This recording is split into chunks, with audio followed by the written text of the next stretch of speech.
So I get a lot of questions from people. How does the Ripmo climb? How does it descend? Is it a bike they should buy? Should they get the AF? And I guess that's what we're gonna cover right now. What's going on, you guys? It's Hannah from Awesome TV, and before we get into today's video, I do want to say something really exciting. We finally have t-shirts. Can you feel like a excitement, like clapping sound effect? Okay. That'd be great. And basically we're doing pre-orders until next week, so if you're interested in getting some merch, I know it's a really long time coming. We've seen all of your messages, and I know we kind of suck, but we wanted to make sure the quality was super good and that we could look over everything. So we actually went with a local t-shirt printing business in Orange County, and we know that the shirts are going to be super high quality. But yeah, the pre-orders are ending next week. Be sure to get your orders, and link is in description down below. And we have all sizes available up to, I think, like 4XL, men's, women's, and I don't know why I'm doing this, and the kids t-shirts listed on there. So if you want to get your pre-order in, check it out. What's going on, you guys? Mo Awesome from Awesome MTB, and today we're here with a long-term bike review slash check slash things I hated with my original build. Basically, I built this thing up about 4 or 5 months ago. Put it through a Canadian summer. If anyone's ever been to Canada or Whistler or any of that stuff, you'll know there's a saying called your bike getting Canada'd. Ultimately, one of the better places to test a bike in terms of what you like on there, reliability, durability, and there are a lot of changes I've made since my original build, and I also have some opinions on what I have been running. So in this video, I'm gonna go over a review of the Ibis Ripmo, as well as my build, what I changed and what I just did not like, and what I loved as well. So before we get into it, I just want to say two things. Number one, we figured out a way to save you guys some money. So Worldwide Cyclery hooked us up with another coupon code. It's AwesomeMTB-10, 10% off your entire order. They also help out the channel with every one of those sales because it is an affiliate code. The second thing is I just want to say that me and Hannah are both sponsored by Ibis Cycles. Just letting you guys know that before we get into this video. And we are sponsored by a couple other companies of products that I am going to be talking about. We always try to bring you the most honest reviews, but we do have to disclose that. So with that being said, let's get into the review. All right, so right off the back, let's start off with the frame. So this is the Ibis Ripmo carbon version. So they recently released the Ripmo AF. That's aluminum, about a degree slacker, a little bit more progressive in that rear shock, and just a tad more, I would say, aggressive for downhills. A lot of people messaged me asking, would I be keeping the carbon, which one I thought was better? And I really don't think there is an answer to that second part of that question. I really feel like the Ripmo Carbon and the Ripmo AF are two distinctively different bikes. This one being a little bit more precise, a little bit more nimble from the front end, with the AF being a little bit more aggressive, obviously with a degree slacker. So I did go with the size extra large frame, and after riding it all summer, I'm really happy with my choice there. Obviously, I wouldn't have gone down to a large, but I was really curious. I definitely feel that the sweet spot on the Ripmo for me, I'm 6'2", I have decently long legs and arms. I felt like a 50 mil stem with 800 mil riser bars, and I went with a 35 mil rise to bring the front end up just a tad. And I felt like that is the perfect spot for me in terms of reach and just how I feel on the bike. So please experiment with stem length, with bar rise, with handlebar width. They all do a lot for your bike fit, so just something I want to kind of put out there. I did end up sticking with the Raceface 6C carbon riser bars. Been really pumped on those, no real issues. At the same time, my whole thing is if your handlebars don't snap off and if they're not beating up your hand too much and the reliability is there, they're doing their job. And been really stoked on the Raceface stuff. For that 50 mil stem I was talking to you about, it is the Industry 9 A35 stem. We do ride for them as well. I feel like if a stem doesn't rotate, doesn't snap, you don't see any cracks, it just like, it's one of those components where if you don't notice it and you don't have to pay it too much attention, it's doing its job really good. So been really stoked on it, and the color is really cool. The guys at Industry 9 have been really awesome to work with, and there's so many different color combos, including changing the colors between the faceplate and the actual base of the stem. So if you're someone who wanted a very unique looking bike, something to consider there. So originally I was running the DMR Death Grips. It was a grip that was recommended to me by a lot of riders out there. I didn't like them too much. I'm sorry, DMR, I'm sure they're amazing grips. For me personally, I just felt like running gloveless, it didn't feel like the profile was right for my hands. I did end up going to the AG2s. I do like the profile a little bit more so and how it flares out towards the ends. And if you guys also look at the cockpit area, you might notice an even bigger change, and that is the fact that I have Shimano Xt brakes on here. Originally, I was running the TRP Quadiums. I really like the performance of the TRPs. I definitely enjoyed the modulation, the lever feel, and I really wanted to love them. I wanted them to be my go-to brake. With that being said, we just could not get those things quiet all summer. We tried different brake pads, different rotors. They just weren't necessarily the most consistent when it came to sound. I ended up going back to the XT4 piston, and well, that was not a problem solver either, because Shimano, even though they make very consistent brakes, these new XT4 pistons, the fin pads on these are rattling. And I've been doing a lot of research, talking to a lot of riders. Apparently that's a common thing. So you have to go to the non-fin brake pads, which is kind of weird just because they are the higher end set of brake pads. You would think that that would be the quieter one.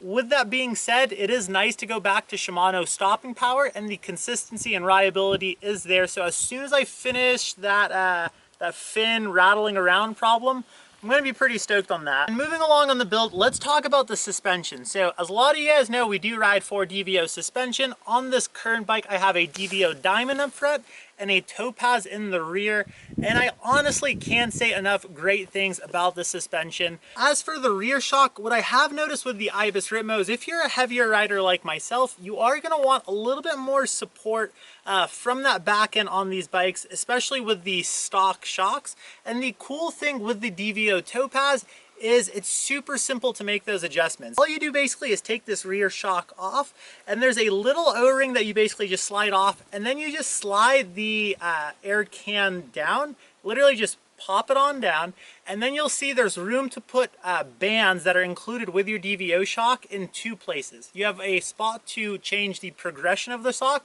so that's really going to give you that support that you're going to want there, and you can also change how that initial stroke feels. So for me personally, the way I've tuned my shock is I really like 2 bands where the progression side is and 1 band where the initial stroke is. So I feel like that really helps make the bike. If you guys wanted to save 15% off, we have a coupon code for DVO, Awesome MTB, 15% off your entire order. They also help out the channel with that as well. For tires, there has been some changes there. I now have a Maxxis Assegai up front with a Minion DHF in the rear. I really like the Assegai up front. I will say it does have a little bit more traction than the Minion DHF, which is why I have it up front. It rolls a lot slower, which is why I don't have it in the rear. Normally I like matching my front and my rears because I'm weird like that. Now, as for the wheels, there has been no changes there. There's been no wheel trues, no service, no nothing. So it is Ibis's 935 carbon rim. Super simple to get tires mounted on those. Laced to their Hydra hub with the aluminum spokes. You can change each color of the spoke individually if you guys want to go even crazier than this build. I'll put a link to their bike builders thing in the description of the video. But been really impressed with how we haven't had to work on these wheels whatsoever. The rear has 690 points of engagement, which is pretty insane for technical climbing. Huge prop to Industry 9 for making a really awesome product and making it built in the USA and just being really cool people overall. So another thing that has given us no issues whatsoever, and we're really pumped to announce this, is we're going to be riding for P&W components. We have had no issues with the dropper post, been running the Bachelor on here in the 170. The loam lever is hands down one of the nicest dropper post levers I've ever used. I've said this before we started working with them, and now we get to ride for them. So really awesome to add them to the program. And the last component that I want to talk about on the bike are my pedals. So these are the Deity T-Max. So far, 50% of the Awesome MTB family has dropped out of the T-Mac race. That being Hannah, she no longer runs Deity T-Max. I do really like them. I definitely feel like they're a little too thick, but the traction and the pedal platform size is perfect, which kind of sucks for me at least. My feet are too small. There, you guys are hearing it as we speak. So I get a lot of questions from people. How does the Ripmo climb? How does it descend? Is it a bike they should buy? Should they get the AF? And I guess that's what we're going to cover right now. All right, so let's start off with climbing. As you guys might expect, the Ibis Ripmo is a pretty awesome climber in comparison to the AF. You definitely feel that degree steeper on the head angle. Really helps it tackle technical climbs. Just kind of keeps the front a little bit more nimble. Just kind of put your weight on top of that front tire.